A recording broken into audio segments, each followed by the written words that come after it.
program. That's a keynote speech by our comrade Vijay Prashad. Just give me a moment, let me retrieve this. Vijay Prashad is the executive director of Tricontinental, but he's many other things. He's an Indian historian and journalist, and he's the author of 40 books, including Washington Bullets, Red Star Over the Third World, The Darker Nations, A People's History of the Third World and the Poorer Nations, A Possible History of the Global South. His latest book, The Withdrawal, Iraq, Libya, Afghanistan, The Fragility of U.S. Power, in 2022 was written with Noam Chomsky. And as I said, he's the executive director of the Tricontinental Institute for Social Research and chief correspondent for Globetrotter. He's also the chief editor of Left World Books, New Delhi, and a senior non-resident fellow at Chongyang Institute for Financial Studies, Renmin University in China. He has also appeared in 2 films. Welcome, Comrade Vijay Prashad, to give his keynote and to launch the book. Vijay. Thanks a lot, thanks a lot, thanks a lot. Thanks a lot. I'm actually going to slow down a little bit so that Comrade Kwesi can come up here and help me do the first thing I need to do. But I'm so happy to be with you, and thank you so much for that book review, which was much more than a book review. So thank you so much for that. I'm still waiting for you to come here. I'm trying to bring you here. You see, this is one book that the SMG is launching today, a terrific compendium, as you just pointed out, indispensable. But I want to present to Comrade Kwesi Pratt the cover of another book, which will come out in the next couple of months. It'll come out from both Inkani Books in South Africa and the Militant Books in Ghana. It's a book we've worked on for a very long time. I'm very proud to say Kwesi has written the foreword to it, and even more happy to say that Professor Francis Nkrumah has written the preface to the book. It's an extraordinary piece of work. I'm very proud. And the book, my friends, the book is a collection. It's a collection of the thoughts, of the writing, the deep intellectual political production of our comrade Kwame Nkrumah. So I present to you, Kwesi, the cover of the revolutionary thoughts of Kwame Nkrumah, which will come out next month. So happy to be here, honestly. I'll come later to talk about what Ghana means, what Nkrumah means to somebody like me personally. I'll come back to that. But I want to start somewhere else. I know this is a difficult time in the world. I know, because of the atrocity being committed by the apartheid Israeli government against the Palestinian people, not only in Gaza, but in the West Bank, in East Jerusalem, inside 1948 Israel, in the diaspora, the continued dehumanization, not only by the apartheid government of Israel, but its greatest ally, its greatest friend, the United States of America. Hand in glove, not a neutral broker. I know that we are there. I know that's the context. I know, comrade, the great ambassador from Cuba, I know the context is the constant attempt by the United States to suffocate the Cuban Revolution. That's the context. I know that. I know that this is the context. Still, there's a new mood in the South. There's a new mood in the global South. And we should not disregard that. We should not only look at the bad side of history, but let's start with the good side of history, with the new mood. What is this new mood in the South? Let's take the case 2 years ago. Russian troops entered Ukraine. In Munich, Germany, there was a conference, a Munich Security Conference. I'm sorry to say it like this, but there was a German man, a white man, sitting as the moderator of the panel. There was the Vice President of Colombia, an Afro-Colombian woman, Francia Marquez, an incredible person in her own right. And then the Prime Minister of Namibia, Sarah, an incredible person. Now, this German man turns to Sarah you're Sarah for the moment. He turns to Sarah. Why not actually? I would like to play her. Turns to Sarah and he says to Sarah, why hasn't Namibia condemned Russia? And he says it in a condescending, arrogant way in which they often talk. They often talk arrogantly. Why haven't you done this? He says to her. She is the Prime Minister of Namibia. He is merely the moderator of a panel. Have some respect. Have some respect for her. None. Why haven't you condemned Russia? Calm, calm. Prime Minister of Namibia says to him, listen, we make our own decisions in Namibia. By the way, that's part of the new mood. I'm coming back to that. We make our own decisions in Namibia. Now this would be news to people in Namibia 20 years ago. When the IMF used to come to Namibia, IMF made the decisions for Namibia. But now, the new mood, Sarah says, we make our decisions for Namibia. And then she says, I want to remind you. She says, when we were fighting apartheid South Africa, she says, when we were fighting apartheid South Africa, when the Cubans were there fighting in Kutokoniwale, in Angola, against the apartheid South African forces, she said, you were on the side of the apartheid South Africans and the Soviet Union backed us. The Soviet Union backed us. We remember that, she said. We make our own decisions for us. We know who our friends are. We know who our enemies are. That, my friend, is the new mood. And that's not the only example of the new mood. It was South Africa that took Israel to the International Court of Justice. It wasn't the United States. It wasn't the United Kingdom. It wasn't France. It was none of these hypocritical countries that talk about democracy and human rights. Not one of the hypocritical European countries, so superior to us, condescending. Why haven't you condemned Russia, they say, not having a word to say about what Israel, the United States and others are doing against the Palestinians. Not one word. It's South Africa that took them to the International Court of Justice. And, my friends, it was countries of the South that joined South Africa in that particular complaint at the ICJ. It was Bolivia. It was Colombia. Again, it wasn't Germany. In fact, Germany did the opposite. And Namibia is coming back to the story. Germany did the opposite. After South Africa brought the complaint to the International Court of Justice, Germany, of all countries, my friends, of all countries that should say nothing ever again, at least for 100 years, there should be a moratorium on Germany talking about genocide. At least for 100 years, Germans should not open their mouth on the question of genocide. And yet it was Germany that then criticized South Africa, saying, we know there's no genocide taking place in Gaza.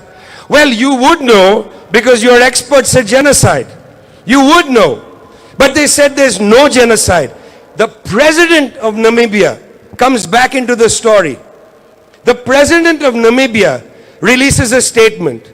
And what the president of Namibia says, listen friends, Germany doesn't have a right to speak on this. I mean, I was so extraordinarily surprised to see the nature, the clarity of the statements coming out of Namibia, which just a little while ago had been suppressed by the International Monetary Fund, by the debt crisis, etc. But Namibia now says, Germany, you don't know what you're talking about in this case. There is genocide. And then the president of Namibia says, you have forgotten perhaps, but we have never forgotten that you, Germany, conducted a genocide in Namibia between 1904 and 1908. You slaughtered the Namikwa people. You slaughtered the Herero people. You may have forgotten.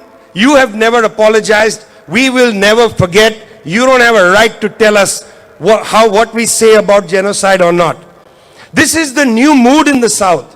Even the Indian foreign minister, India, government of the far right, even the Indian foreign minister, so thorough, so clear, condemned by a press officer sitting next to Antony Blinken of the United States. Press officer, somebody from the crowd says, why is India continuing to buy oil from Russia? Shankar says, I've looked into this, he says, very clear, crisp. I've looked into this. He said, what oil India buys from Russia in a month, Europe buys in an afternoon. Think about it. Think about it. Don't lecture me. You are hypocrites. You continue to buy oil and yet you want to lecture me. When we came to COP and said, look, we need some time to deal with coal. We can't transition out of coal. Every European country lectured India, China and others. Meanwhile, because of this European fiasco, the war in Ukraine, which they will not allow come to a ceasefire, because of this European fiasco, they are now thinking we may have to resort to coal. What's good for the goose for them is not good for the gander. What's good for the imperialist goose is not good for the formerly colonized gander. But the formerly colonized gander says no more. Now we speak. Now we talk plainly. Now we talk confidently. We don't need to take permission from you to talk about genocide. Even in 2014, when the Israelis conducted a genocidal bombardment of Gaza, just a few thousand people killed in a couple of weeks, no country in the South had the confidence to come up before the former masters and say, we want to talk about this. Because they would say, this has nothing to do with you. You, South Africa, stay in your business. You talk about things happening in Southern Africa. You don't have a right to talk about world affairs. World affairs is for the Europeans to talk about, or the United States to talk about, or maybe even that pathetic country called Canada to talk about. Canada, which barely has the population of my hometown, talks so arrogantly about world affairs. But we talk and they say, talk about Ghana. You can only talk about the Democratic Republic of the Congo. You can only talk about Algeria. You can't have an opinion about the world. That's for them to talk about. That's their attitude. But there's a new mood.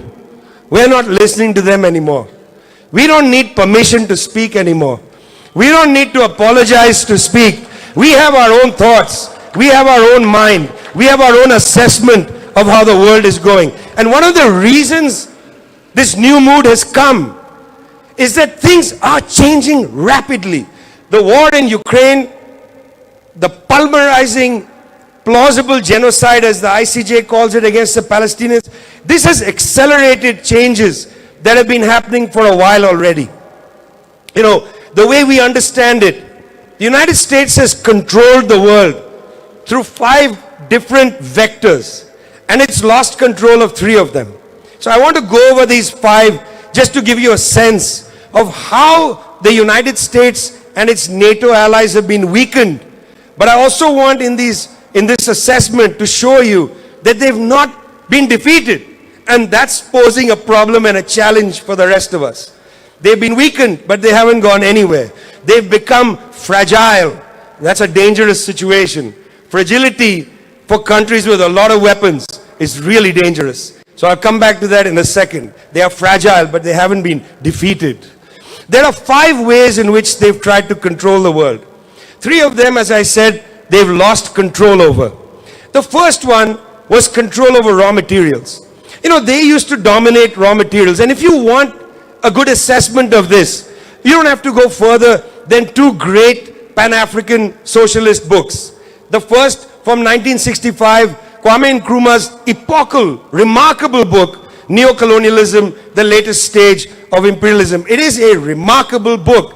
It's unbelievable that a man who led a liberation struggle, who spent time in prison, then was the head of government. It's remarkable that a man had time to do detailed research, to research how, and this is before the internet, to research the operations of this firm or that firm, and then put it together in a really extraordinary book. If I was to say, who is the, or which is the academic book of the 1960s that conveys neo-colonialism in Africa best of all, it was not written by an academic who has all the time in the world to do the research, all the time in the world to put it together. It was written by your head of government, your leader, the man who led you from British imperialism into freedom, that man took the time to research and write a monumental book, the best book of dependency theory on the African continent. You want to understand how raw materials were captured? Read Nkrumah, but also the other book. Read Walter Rodney's remarkable book written in Dar es Salaam, Tanzania. Rodney himself from Guyana, teaching in Dar es Salaam, sat down and wrote a book which is so brilliant, published in the early 1970s, 2 editions, one in Tanzania, one in London. And the book is called, and you don't need to interpret the title, it's pretty straightforward. The book is called How Europe Underdeveloped Africa. It's a pretty straightforward title. They don't control the raw materials anymore. They keep trying. The corridor from Kinshasa out to Angola, Lobito corridor. They keep trying to find ways to control raw materials. The deal with Zambia and the Democratic Republic of Congo and the United States to control batteries, electric batteries. They keep trying to control raw materials, but they don't have the control they used to have. Why? Well, they are being contested now. They're being contested, for instance, by the Chinese, who have come in and said, listen, we don't just want to take your raw materials. We want to help you build the industrial capacity to process your own raw materials and trade them and keep some of the value for yourself. Control number 1, not so clear that the United States and its allies still control raw material. They contest, but they don't have power. Control number 2, science and technology. If I was to do a survey here and ask you, look at your cell phones. What kind of cell phone do you have? I would bet more than half, 70% or so, might have cell phones made in China. If you add in Korean cell phones, maybe 80%. Very few of you have cell phones made by US brands, Apple and so on. Science and technology. I mean, what's been happening in countries, not only China, Indonesia, India, Brazil and so on, is that they have been developing, making breakthroughs in science and technology that are not defined by the Western countries. They have developed their own technology. I was on a train from Beijing to Shanghai, 300 kilometers an hour. 300 kilometers an hour. There's no train like that in the United States. Not even in France will you get a train half as fast as the train between Shanghai and Beijing. And that's the kind of train that we need to see all over the world. And we don't want the Chinese to come and build it. We want to build it ourselves. We want to develop our own capacity. We want them to help us, but we don't want to be dependent on them. We need them to help us, to assist us. Again, now, they don't have control over science and technology. They don't like that. They don't like that. Third, control over finance. Remember, there used to be a time, and in Ghana, I'm afraid maybe the time still lingers because of the nature of the political leadership. There used to be a time when there was no other place to go but the International Monetary Fund office in Washington, D.C. You'd have to go on your hands and knees, beg them to give you a bridge loan. Or the staff team would arrive, they would fly on a UFO into your country. They'd spend no time getting to know the country. They would go nowhere, they'd meet nobody, and they would make an assessment. And the assessment was always the same. Cut public service wages. Sacrifice your teachers on the altar of paying Western bondholders from whom you borrowed money. It was one address that you could go to borrow money. No longer. Now you can go to the new development bank set up by the BRICS countries. You can go to the People's Bank of China. You can even go to banks in India, in Indonesia. You can go to banks all over the world. You don't actually have to go and sit on your hands and knees begging the Americans at the International Monetary Fund, an organization too tightly controlled by the US Treasury Department. 3 controls, they're losing them. Raw materials, science and technology, finance. But friends, there's 2 controls they continue to hold on to. And I want to spend a little time on them. They are still hold on to control over information. Despite the fact, and I know all of you watch Pan-African TV. That's what you watch. You wake up in the morning, it's PATV. You're in the afternoon, you watch PATV. But you got to make sure that millions of people are watching PATV. I don't know why some of you spend your time dismaying yourself putting CNN on. Why do you do that to yourselves? Why are you doing that to yourself? But it's not just you. If you understand how information works, and I've been a journalist long enough to know this is painful. What happens is, even our journalists in our countries get news from CNN and rewrite it for our papers or our TV channels. They derive news from them. So for now, they control the information channels. There is no real democratization. I know, you get CGTN, you get RT and others. But let me say, even some of these channels draw stories from CNN. Because CNN has one of the largest, CNN and BBC, the worst. BBC, the worst. Colluded in so many coups, including the coup against our leader Kwame Nkrumah. BBC, the worst. Many of our journalists get their news from them, and so does RT and CGTN. They watch BBC to get some stories.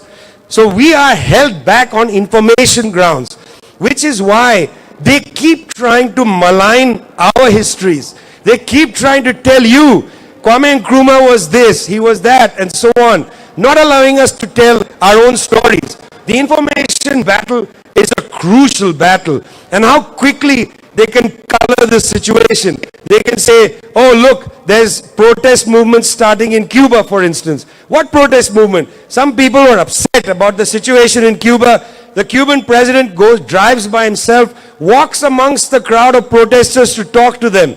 But the media reports this merely as the possibility of a revolution against the revolution. Not that the leader was walking around talking to people. You will never see a Western leader. Firstly, they don't drive their own cars. Most of them probably don't know how to drive. But even if they did, they would never go into the middle of a protest. They'd be too scared. Watch your Instagram feed. How many pictures of young Americans protesting on the grounds of a ceasefire in Palestine, and the leadership just basically says remove them from the room. That's how they deal with information. They don't want to actually have the conversation. They don't want to have the conversation. But the fifth form of power, the second that they hold on to, is military power. We did a little research. We looked at real military spending by the United States and its NATO allies. Real military spending is difficult to find because the US spending to the Department of Defense, that's what they call the military, the Department of Defense. It's a joke. I mean, come on. Who are you defending from? You're the Department of War, the Department of Drone Strikes, the Department of Destruction. You're not the Department of Defense, but they call themselves the Department of Defense. If you look at their spending, it's not enough. Do you know why? I'll give you one simple example. The United States has a massive nuclear weapons industry, a massive nuclear weapons arsenal. The spending for that is not in the Department of Defense budget. It's in the Department of Energy budget. So if you don't look at the Department of Energy budget, you think they have such a small budget, just $1 trillion, in fact double.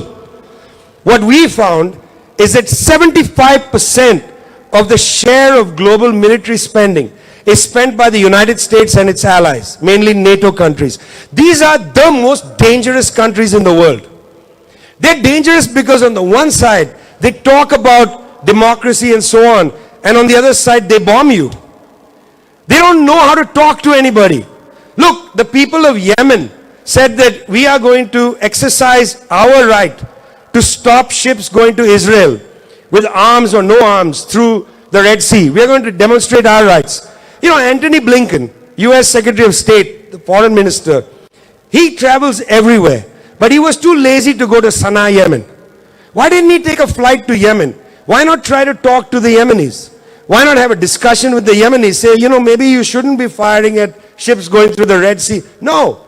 Why? Because they don't treat the Yemenis as human. That's the International Division of Humanity. They want to talk to the Israelis, they fly to Israel. They want to talk to other people. But with the Yemenis, their diplomacy is cruise missile. You remember the cruise missile that landed on Al-Shifa pharmaceutical factory in Sudan? It was the only factory on the African continent that made medicines for malaria. The only factory that made medicines for malaria. 1996, Bill Clinton decided to distract attention from his own problems in Washington. They never talked to the Sudanese government. They never asked the Sudanese government did you have a role in the bombing of the embassies in Kenya? They didn't ask them a thing. They just launched the cruise missile. Because that's how they talk to us. They think we're barbarians. They don't need to talk to us in a language. They talk to us in the language of cruise missiles. And they have a lot of them. And the coups against people like Kwame Nkrumah, that's a cruise missile into the heart of your country, into the heart of the potential of the young Ghana. They fired a cruise missile directly into the country. Now, it wasn't exactly a cruise missile, but don't misunderstand what a coup is. A coup is an incredibly violent incident. I'm going to come back to that in a second. But things are changing. There's a new mood. People say, okay, Yankee, you know how to blow bridges up. You know how to destroy bridges. But you don't anymore know how to build bridges. You don't know how to build a bridge. You know how to destroy it. You know who knows how to build the bridge? The Chinese, the Indians, the Indonesians. They know how to build bridges. Increasingly, Ghanaians should be building bridges in West Africa. Learn to build bridges, not blow them up. That's their way of thinking. We want more collaboration, less confrontation. Much more collaboration, no confrontation. That's the world we want to live in. We don't want to live in a world of intimidation, of cruise missiles and coup d'etats. That's not the world that we want. But things have changed. This is a new period, a new mood. A mood that in a funny way reflects the mood of the 1950s and the 1960s. That was also the period of a new mood. You see, it wasn't just Kwame Nkrumah. Nkrumah was part of a global process of decolonization. Included what happened in India and Pakistan, 1947.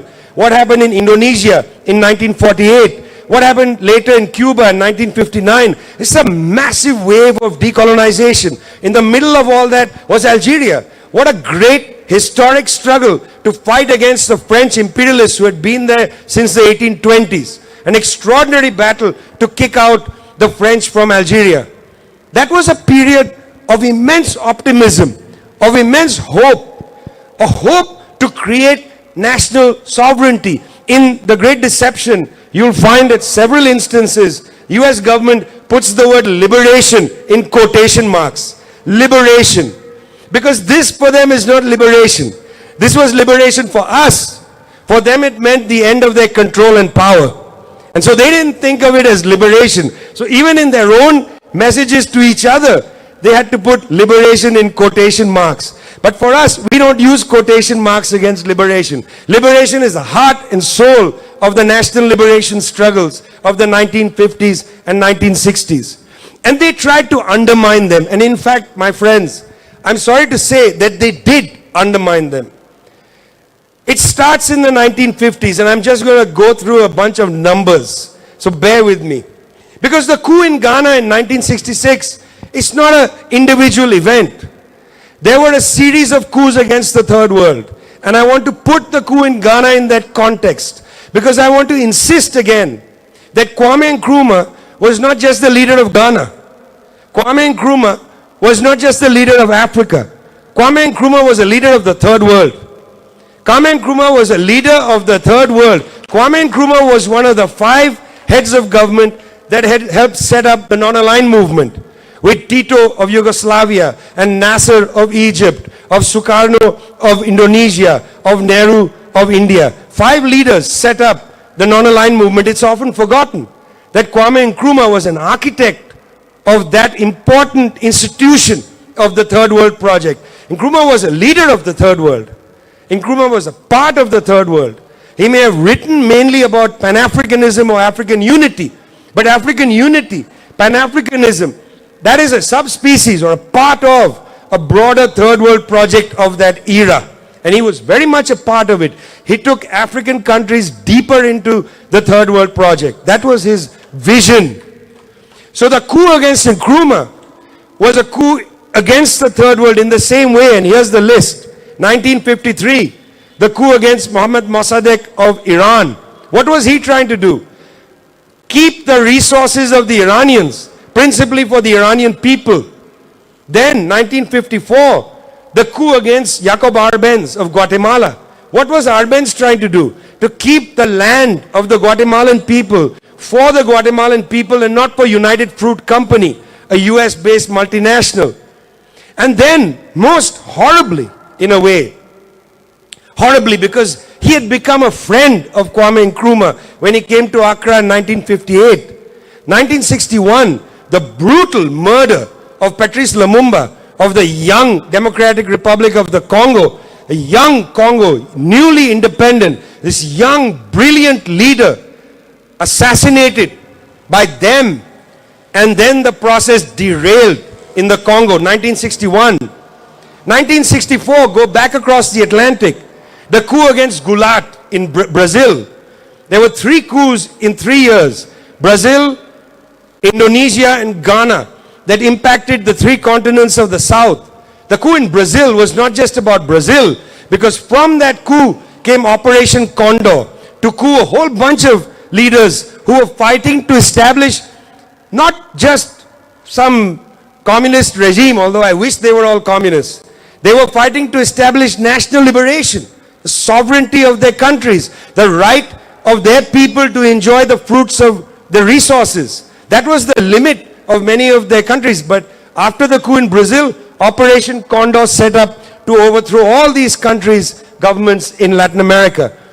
From Brazil, we take a long flight to Indonesia, where Mr. Sukarno was running a major project to revolutionize Indonesian society, a country held against its will, first by Holland, then by Japan, and then after World War II, the Dutch tried to go back. The Dutch. What a tiny country. Belgium. What is Belgium? A chocolate-making tiny little society. How dare they come and colonize the Congo? The Dutch, tiny. England, embarrassing. It's embarrassing that we were colonized by the English. I'm embarrassed by that. Like, look at them now. They can't even run their own parliament. I mean, how dare they have colonized us? We have great civilizations, and then they came and we fell for it. Don't fall for it again. That's going to be the last thing I say. Don't fall for it again. We fell for it once, don't fall for it again. Indonesia, where they were building this process, a ruthless coup. My friends, I just spent a week with the daughter of D.N. Aidit, who lives in Paris. D.N. Aidit was the last leader of the Communist Party of Indonesia. 1 million communists were killed after that coup. 1 million communists were killed in Indonesia after that coup. It's a remarkable piece of modern history. You know, they always like to talk about the crimes of communism. What about the crimes against the communists? 1 million people killed in Indonesia in 1965. And then the year after that, the coup against our brother leader Kwame Nkrumah and the government he led in Ghana, which was not again just about Ghana, but a chilling effect across Africa. You read the text in here, a chilling effect across Africa. Now they are still trying to make us forget our history. It's very important that you remember this chain of coups, because these were all coups against the third world. And they had an impact. They disoriented us. They demoralized us. They made us unclear about our path. They also lied to us about what was happening to the governments that were couped. They lied and said that they were actually authoritarian, or they were not interested in the people's welfare. They lied about that. And for several generations, people believed in the lies. But no more. Because there's a new mood. There's a new mood, not only because we've learned something in history, because the world is changing. Because we don't need to supplicate ourselves before the West any longer. We don't need to supplicate. There are other sources of power for us in the world. But this poses a challenge for us. You see, I know on the African continent there's a debate. How should we understand China? It's a debate. You know, how should we understand Russia? It's a debate. Let me ask you, the issue isn't what is China doing in Africa. The issue is, what are the Ghanaians doing with the Chinese? What is the Ghanaian project? What are you willing to sit across the table with the Chinese and say, we don't want that, we want this? We need to have our own projects. We need to learn to be more forthright for our program, for our demands, for our needs. We don't need anymore to fall for anybody else's agenda. We need our agenda. And the thing about Kwame Nkrumah is he was pretty clear about his agenda. It's not just Nkrumah. Every one of these leaders understood the primary issue to fix in our society is illiteracy, is to get the masses of people to feel dignified again. That was the primary issue. The primary issue isn't to raise the GDP in the country. You can raise the GDP in all kinds of terrible ways. You don't just want to raise the GDP in the country. You want to have a country where there is no longer starvation.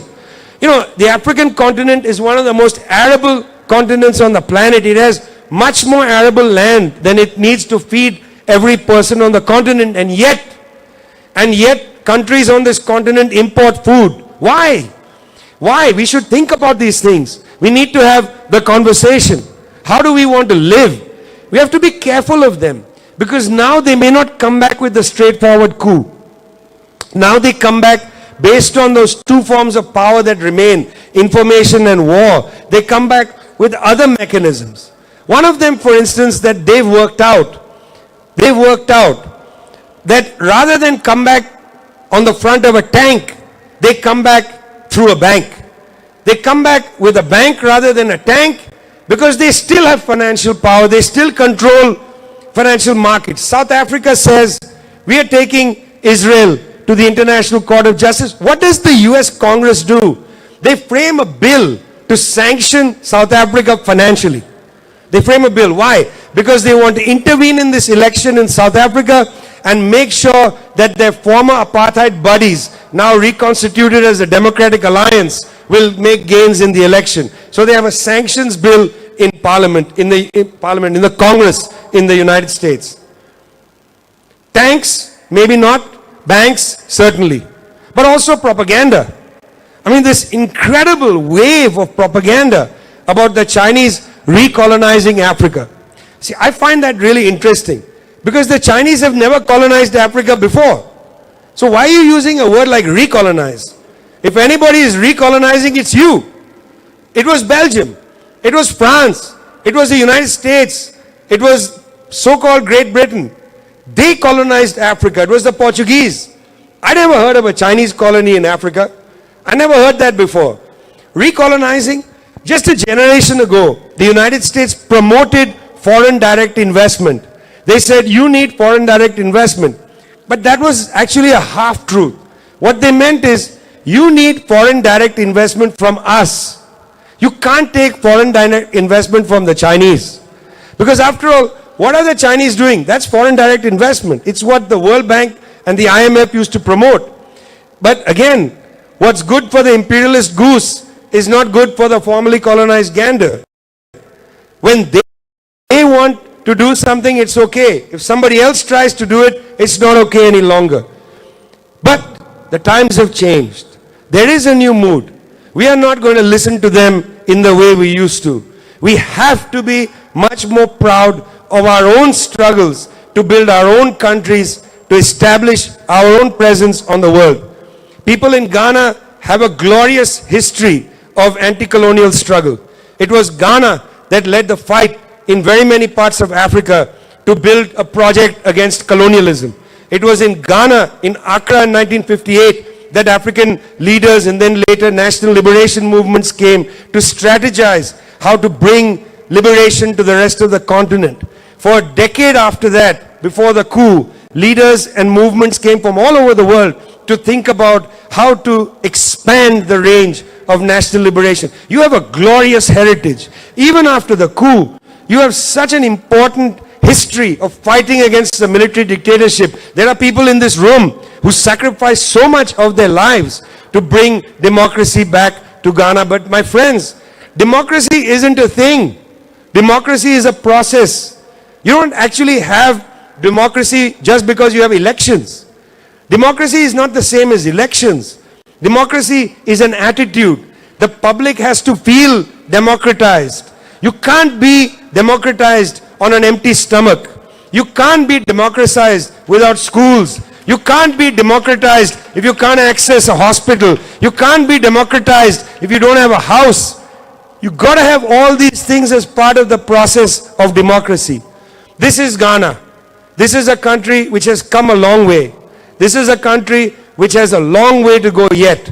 This is a country which will go there yet. And the next time I come here, rather than start with remarks about that great country of Namibia and the way Namibia has stood up and talked back to the West, the next time I come here, my friends, I would like to share with you experiences I've had of the great country of Ghana and how Ghana's leadership has gone to the United Nations and how Ghana's leadership has taken an apartheid state to the International Court of Justice and how Ghana's leadership has said, not anymore, colonizer, we are now free. Thanks a lot.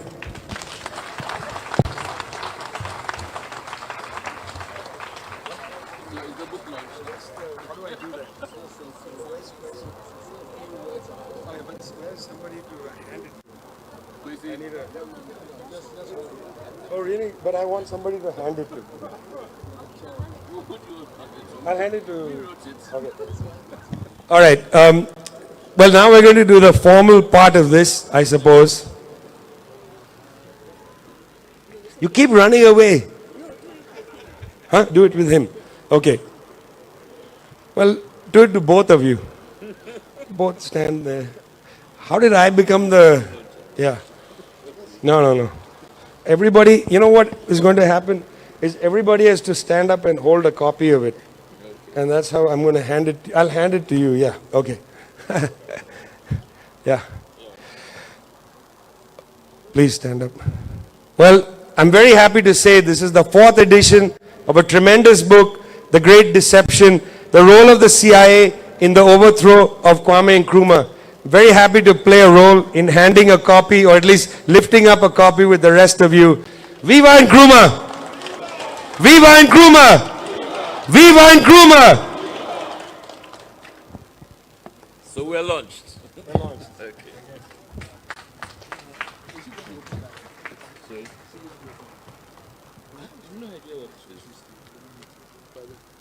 No, it's not necessary. Hey, it's okay. It's okay. So now the Okay. Kwesi Pratt is going to come forward to squeeze some money out of all of you to go to the cost of